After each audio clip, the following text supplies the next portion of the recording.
What's going on, everybody? This is Lady Luck here again. All right. So, I wanted to give an update on the Air India 171 plane crash and also touch on a second Air India plane that uh, was able to recover and averted an actual crash.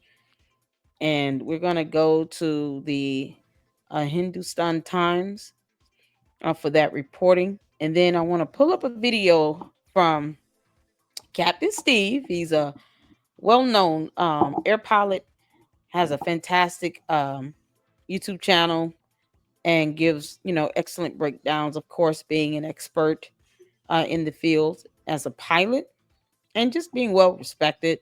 So make sure you guys, first and foremost, hit the like button and share this video with everyone. I think information like this is definitely important to just get out so that people can have an understanding when you do decide to fly. The inner workings of what goes on and some of the things you can expect to ensure that you're safely flying. Also, make sure you hit the like button and consider subscribing and becoming a member here in the Lady Luck Club. I've done a couple videos on the Air India 171 crash, and I wanted to give an update on that. So let's get to it. The first thing we're going to go over is the um, separate, this is another separate plane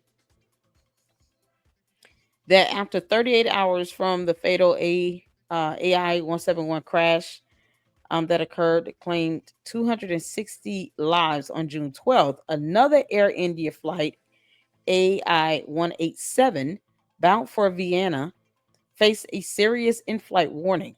This was a Boeing 777, reportedly triggered a ground proximity warning system, also known as GPWS alert, specifically a don't sink warning, after the aircraft reportedly lost around 900 feet of altitude during its climb from Delhi.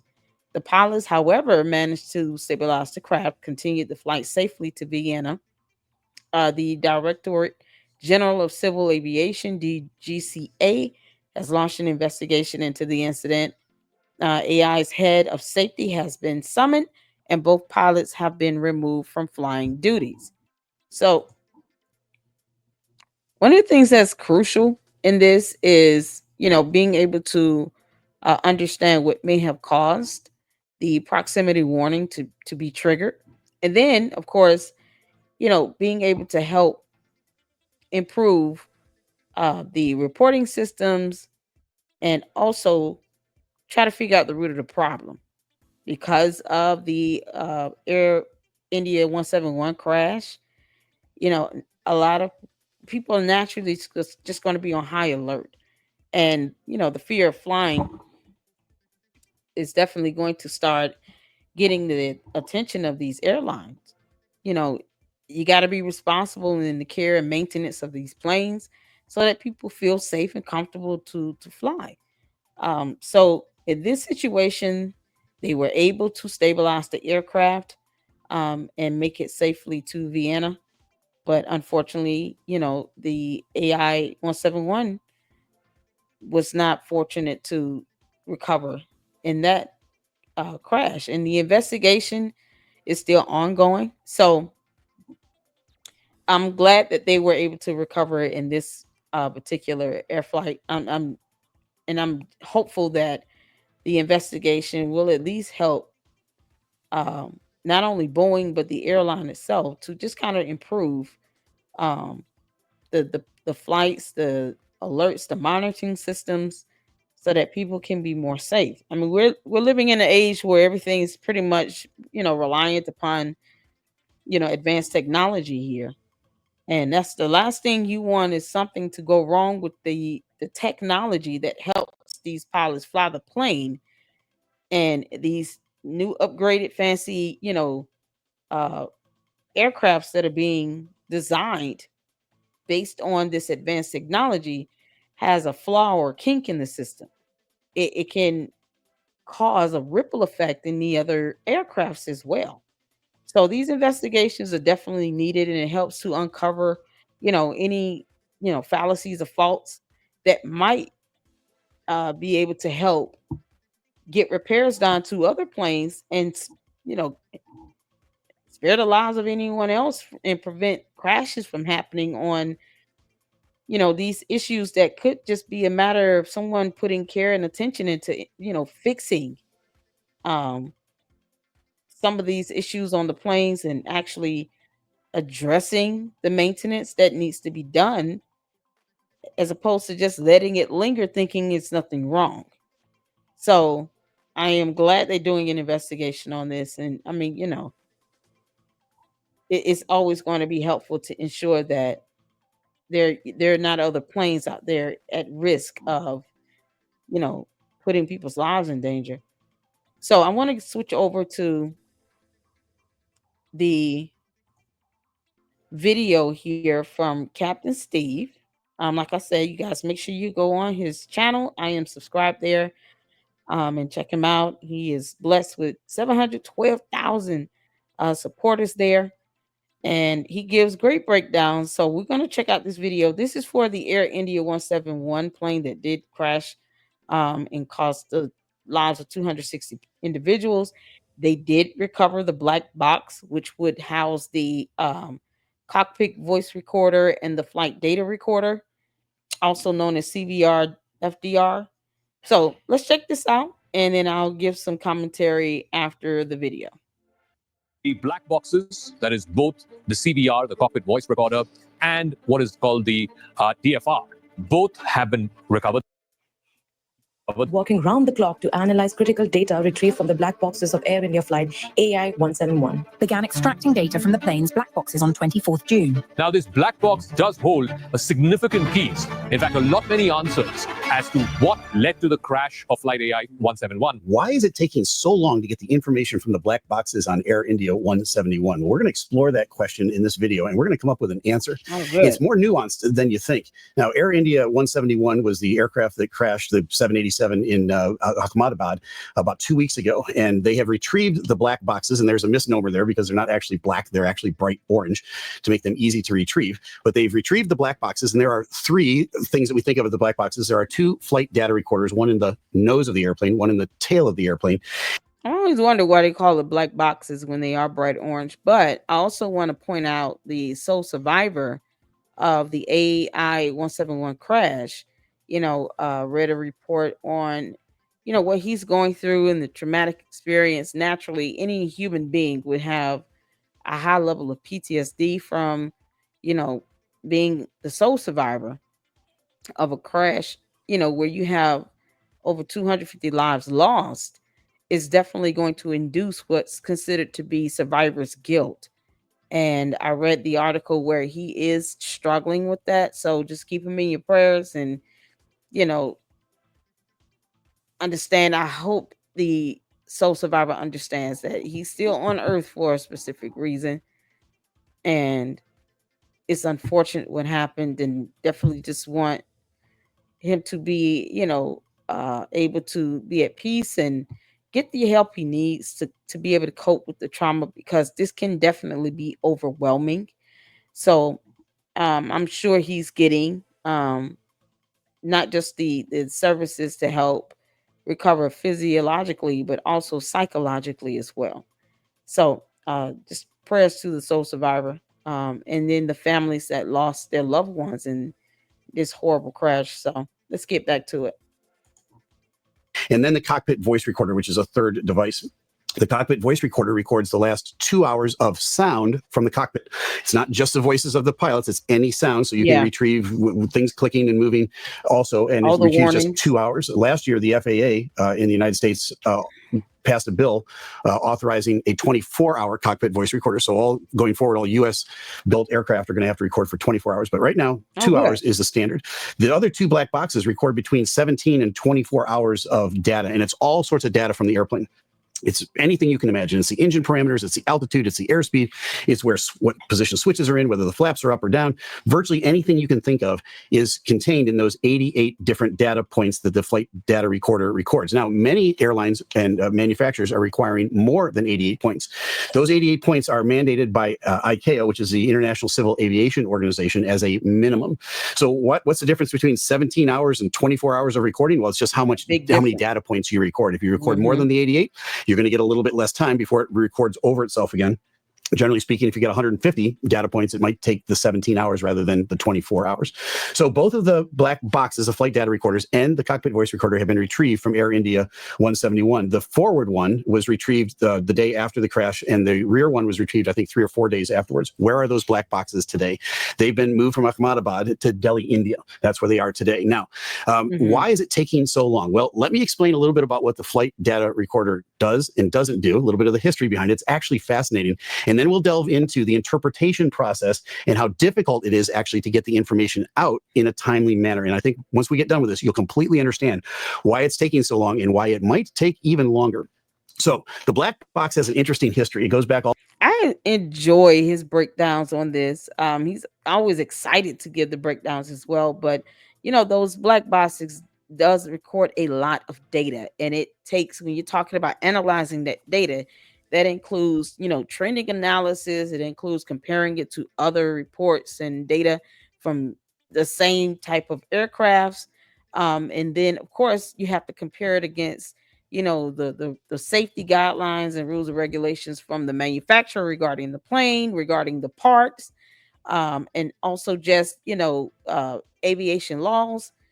And those can tend to vary, based on what country you're in. So there's a lot of information that has to be put together with these investigations. So it definitely takes some time to ensure that that data is analyzed properly.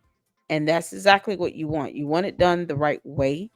Anything that's rushed, especially with the amount of data that they have reported, and good thing to hear that is going to go up to 24 hours, because it'll give you a better picture of what happened if, in the event, God forbid, a plane does crash. It gives a better, clear, more visual picture in the investigation when you have more of that data to analyze, as opposed to 16, 17 hours. I don't know how they came up with that number, but it makes more sense for it to be either like 12-hour, 24-hour, 48-hour, maybe 12-hour increments. 17 is just an odd number. But it gives you a bigger picture and understanding the data and what was going on in the event of a crash. So let's tune in. All the way to World War II. British aircraft, war aircraft in World War II, were collecting secret information, and the British just dubbed it the black box. And it probably back then was a black box, but it was black because it was secret. And so that expression became known for virtually every black box that an airplane carries. The very first airliner to carry a black box, a flight data recorder, was in 1941, and it only recorded 2 bits of information. It recorded the altitude of the airplane and whether the radio was on or off. So we've come a long way since those days. And that 88 bits of data that it records is very comprehensive. And again, there's flight data recorders that record much more than that. But it goes all the way back to actually the beginning of World War II with flight data recorders. Now, these flight data recorders have been moved to Delhi. Does it complicate things? Not really, but in a sense, the flight data recorders are interesting devices because they're designed to withstand 3,400 Gs of impact. That's a lot of Gs. And so they're designed to withstand any impact, any crash that any airplane can experience. And of course, they've got one in the front and one in the back. They record the exact same data in case the one is destroyed. Perhaps the other one will be good. They've retrieved both, and both of them are good, but they are damaged. Now, if you've got a flight data recorder that's not damaged at all, you can simply plug a cord into it, hook it up to a laptop, and retrieve the data. It gets much more complicated when they're damaged. And so clearly with these, they couldn't just plug into them and retrieve the data. So now you've got to get the box physically out of the airplane, and it might mean welding it out or cutting it out. And then you got to take that thing and you've got to get it someplace where somebody can interpret it. That's been moved to Delhi. And there are basically 3 agencies involved here, actually 4. There's Boeing Corporation, there's the US NTSB, and there's the AAIB, which is the Aviation Authority over in India. AAIB is in charge charge of this. They're the ones that have possession of the boxes. And so they're leading the investigation with the assistance of Boeing, NTSB, and the manufacturer of that's the fourth entity of the black boxes. All of them are getting together. So now it gets complicated because all of those people have to come over to Delhi. They have to reposition. And when you go to get into a black box to retrieve the data on a damaged black box, you can't just open the lid to it or unscrew the end of it. It doesn't work like that. It's a completely sealed device. And so you've got to now cut into it, right? So now cutting into it is a delicate process because you don't want to further damage anything that's on the inside. So you have to have the right precision equipment to do that. That's got to get sent over there. And now you got to assess the equipment on the inside of the flight data recorder. There's a motherboard in there, and if that motherboard is intact, it might need some cleaning up. You're going to remove that motherboard, and then you've got to take the data off that motherboard, and you've got to basically put it into a good flight data recorder. That process takes time because you don't want to lose any of the data. You don't want to erase it or compromise it, and you want to make sure you've got a clean transfer of data into that good flight data recorder. So once the motherboard is retrieved from the damaged flight data recorder and the information off of that motherboard is transferred to the good flight data recorder, you can begin the interpretation process, and that takes some time. So we'll put a pin in that for a minute because it's complicated in how it gets interpreted. Now let's take a look at some of the things that the flight data recorder does or doesn't do based on the various theories that we have so far in what brought Air India 171 down. The basic theories are this: a total electrical failure, total hydraulic failure, or a dual engine failure, or a combination of all three at this point. We know that because we got confirmation. We've got that from major media sources now that the rat was deployed, and one of those three things, or all. And he was one of the first to actually do reporting and content on that rat being deployed based on this video. So this is how well respected and knowledgeable Captain Steve is. And there are a couple of other channels that I will watch when it comes down to doing breakdowns of, whether it be a plane crash or some sort of engineering disaster, that also provide that background research and evidence so that, the average viewer can understand in layman's terms what's going on. And then, of course, if you decide to fly, it's okay to ask questions. Ask questions of the stewards, of the pilot, the co-pilot, so that you can feel safe when you are, on that plane. And now you have a greater understanding of what specifically to ask. First question would be, is the maintenance checks and requirements of this plane up to date? Asking questions about the repairs and safety measures that are implemented. Those are the things that, I think everyone should be well informed of, so that, in the event something's happening or something goes wrong, you can definitely know what to ask and expect from the investigation. Let's continue on. All three of those things will deploy the rat. Now, the question is, what if it was a total electrical failure? Would the flight data recorders just stop recording and maybe we don't have any information from that point forward? Well, they've thought of everything. And in the flight data recorder is something called RIPS, R-I-P-S, and that's a recorder internal power source. It's its own internal battery, and it runs for 10 minutes. And it's just in case there is a total electrical failure, the flight data recorders continue to gather information. Now, this flight was a very short flight. It only lasted about 60 seconds. So I'm sure that the data they got was for the entire duration of the flight, basically because of those internal batteries inside those flight data recorders. Now, if it wasn't a total electrical failure and it was a dual engine failure, all of that information happened rather quickly. And many of you are saying, well, it was such a short flight. Why is it taking so long to get the information? Well, it's precisely because it was such a short flight that it's going to take a longer time to get the information. Let me explain. I was once in an incident in a 767. We were going into Milan, and we started our initial descent. We were at about 35,000 feet, and a bus on the aircraft, and the electrical system has things called buses, and they're just basically metal bars that have all the electronics attached to them. It's very difficult to lose a bus, but we fried a bus, and I'm not sure exactly why the bus fried. All I know was that the cockpit lit up like a Christmas tree. Every single light you can imagine came up on my screens. They were red, they were green, they were yellow, and there was page after page. There was no way of telling what the initial problem was or what the secondary problems were because of all of the pages of lights.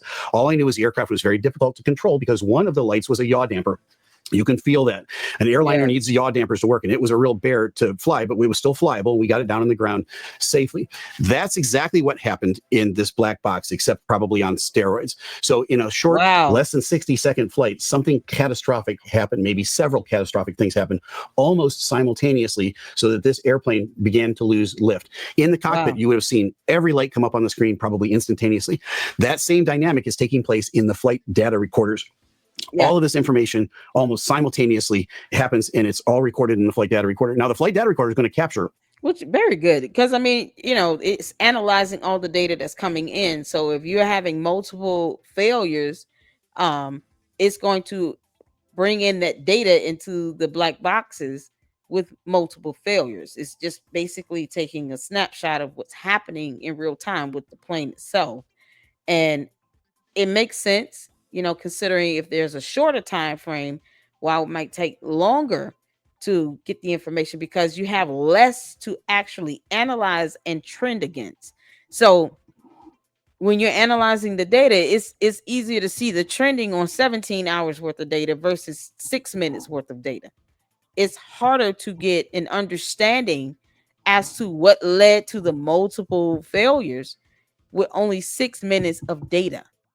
You're left to kind of having to rely on other scenarios and other data with similar crashes to help kind of fill in the blanks because you don't have a lot of data to analyze to give you a better picture.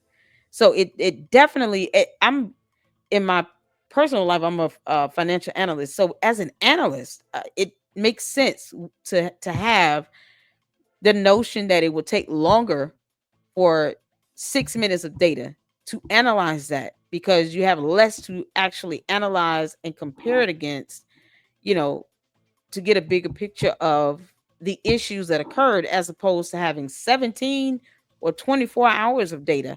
And you can literally do analysis and trending of that data over that 17 to 24-hour period. Gives you a bigger picture. The more data you have, the better. So the less data you have, it's much more difficult. So that, I mean, well done. And like I said, someone like me, I'm not a pilot, but as an analyst, I do understand the data itself and how he's explaining that, why it would take longer for less data that's been collected as opposed to 17 hours of data, maybe giving a bigger picture, a better and clear picture of the plane and what occurred that can be analyzed in a quicker turnaround period. Let's get back to it. All of it, right? So all that data is there, but since it happens so close to one another, it's almost like a tangled ball of yarn. It can be straightened out, it can be undone, but it's much more complicated than a long string of yarn that has a couple of knots in it. And most incidents take place over time, 8, 10, 15 minutes, where you've got an initial incident, it leads to a secondary one, maybe a third one, and you can unknot all those little things along this timeline. This one happened all at once. So now that makes the interpretation process that much more complicated. They'll have all the data they need, but it's all happening instantaneously. And it may be difficult for them to look at it and say, well, this happened first, this happened second, this is what caused this. Again, it was such a short flight that the interpretation process is probably going to get bogged down. That's why it's taken so long up to this point. And it may take much longer for them to do it and to do it properly. If I'm leading that investigation, I want to make sure that we get the proper answers, the correct answers, before we go to the public with it. I don't want to come out with a quick answer and then a few days or a few weeks later have to come back and retract all of that and say, well, it actually wasn't that, it was this. So it could be any number of things. The door is wide open still. The popular leading theories are total electrical failure, total hydraulic failure, some sort of engine, dual engine failure. There is the fuel contamination theory. There is the vapor lock theory. There's the FADEC theory. All of those are wide open. I saw a video and the engineer had done a formula on what the odds were. 2.5 billion to 1 is a dual engine failure on a 787 right after takeoff. That's what we know happened, or something similar to that happened where they lost lift. That's high odds, my friends. You have a higher probability of getting struck by lightning or winning the Powerball lottery than you do this ever happening again. So is it safe to fly? Absolutely. I think whatever happened on this airplane was a one-off. I don't think it'll ever happen again. So it's over in Delhi, the black box. They've got the teams in place. I've read reports that said that they do have the motherboard retrieved. They've retrieved the data. It was in good shape. They've transferred the data. I'm saying right now, I believe they're in the interpretation process, and that interpretation process is very much like that knotted ball of yarn. The interpreters have probably never seen anything quite like this before, because we haven't seen anything quite like this before, and it's going to take them some time to unknot that knotted ball of yarn. Once they get it unknotted, I'm sure we're going to have a public pronouncement of what they think was the cause behind this crash. And that's the update on Air India 17. That's very well done. Well done, well stated. One of the reasons why I'm a huge fan of his channel and his content. Plus, he's an expert. I mean, he's a pilot. So I hope you guys, like I said, have a better understanding. These updates are vital and crucial, and it affects just the aviation, sector in general. And anytime you have a plane crash, so that's why I pulled up the averted crash that could have occurred with the airline, and I want to make sure I cite this one correctly. Air India 187 that was bound for Vienna, because as he stated, the odds of this happening like this are 2.5 billion to 1, 20 billion to 1. I mean, even if it's over 1 billion, it shows how rare the incident is. And then, of course, Air India 187 was able to recover with the issues that they were experiencing, which wasn't the exact same as I believe with Air India 171, but it does show a contrast in how, you know, if the indications, even if something goes wrong, are up to date and you can get those alerts, and you have, smart, competent pilots that can think quick and help the plane to recover, it is very well possible that even if something malfunctions, that the plane should still be able to fly um, on average, especially if it's something that is recoverable and those pilots know what they're doing and they're able to think quick and think through the process, they can recover that plane. So hopefully this helps you all to understand a little bit more, and we will continue to stay um posted and give updates here in the LLC on this crash. And once again, my condolences go out to the families that lost their loved ones, and we're also praying for the sole survivor and for his recovery as well. You guys make sure you hit the like button and subscribe here in the Lady Luck Club. Let's get the content out there and this information out there so that people can see that, there are people concerned all over the world. And it's just sad to see that the loss of life in any scenario, but for these plane crashes is very scary. And there are a lot of content and videos and posts of the ones who lost their lives that are surfacing, kind of giving the last words and messages from those who were on the plane, that I think is definitely worth taking a look at. So thank you all so much for tuning in. Hit the like button, share, subscribe, and consider becoming a member. And we will stay posted on the updates and give them to you all as they come. And until the next one, Lady Luck Club out. Deuces.